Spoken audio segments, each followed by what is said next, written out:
30대 남성이 전자발찌를 착용한 채 거리에서 10대 여중생을 강제 추행한 뒤 도망치다가 경찰에 체포된 사실이 YTN 취재 결과 확인됐습니다. 네, 앞서 전남 순천에서 전자발찌를 끊고 도주한 전과 35범 60대 남성 사례도 있었죠. 이 경찰의 공개 수사에도 행방을 여전히 알 수 없는 상황입니다. 취재기자 연결해 보겠습니다. 정현우 기자. 네, 사회부입니다. 예. 자, 먼저 사람들이 다니는 거리에서 전자발찌를 차고 여중생에게 추행을 저질렀다는 게 참 충격적인데, 저 어떤 일입니까? 네, 일단 YTN이 입수한 영상부터 함께 보시겠습니다. 어제 오후 6시 50분쯤 있었던 일인데요.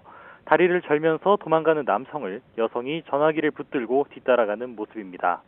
여성은 차도 쪽을 향해 손을 흔들었는데 경찰차가 그러자 남성 뒤를 뒤쫓아갑니다. 한 남성이 몸을 만지고 도망갔다며 10대 피해자가 신고를 하고 경찰이 출동한 모습입니다. 앞서 가해 남성은 피해자를 뒤에서 끌어안고 몸을 더듬는 등 강제 추행을 한 것으로 전해졌습니다. 그런데 경찰이 피의자 신원을 확인하는 과정에서 전자발찌 착용 사실도 드러났습니다.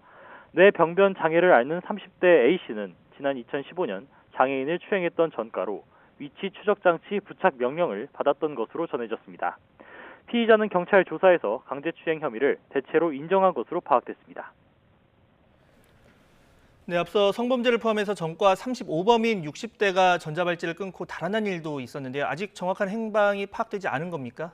네, 그렇습니다. 지난 8월 전자발찌를 훼손하고 여성 2명을 살해한 강윤성 사건 이후로 위치 추적 장치 부착 명령을 받은 전과자의 범죄와 일탈이 계속 포착되고 있습니다. 전남 순천에서 전자발찌를 훼손하고 달아났던 60대 남성 김모 씨는 아직 붙잡히지 않았는데요. 경남 창녕군이 주소지인 김 씨는 전과 35범입니다. 사흘 전인 지난 25일 밤 10시에서 11시 사이 야간 외출 제한 명령을 위반하고 순천 쪽으로 이동한 것이 파악됐습니다. 그러곤 다음 날인 지난 26일 새벽 2시 50분쯤 전남 순천 옥천동에서 전자발찌를 끊었습니다.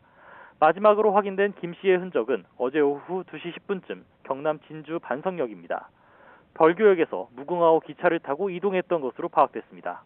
경찰은 김 씨의 차와 휴대전화를 발견했고 기동대와 헬기를 투입해 동선을 파악하고 있습니다. 법무부에서 전자발찌 부착에 관한 법률을 위반한 혐의로 김 씨를 공개 수배했는데요. 키 165cm에 몸무게 64kg, 왜소한 체형입니다. 김 씨의 도주 당시 모습은 검정 정장을 입고 구두를 신었고 분홍색 셔츠에 손에는 손가방까지 들었던 것으로 확인됐습니다. 지금까지 사회부에서 전해드렸습니다.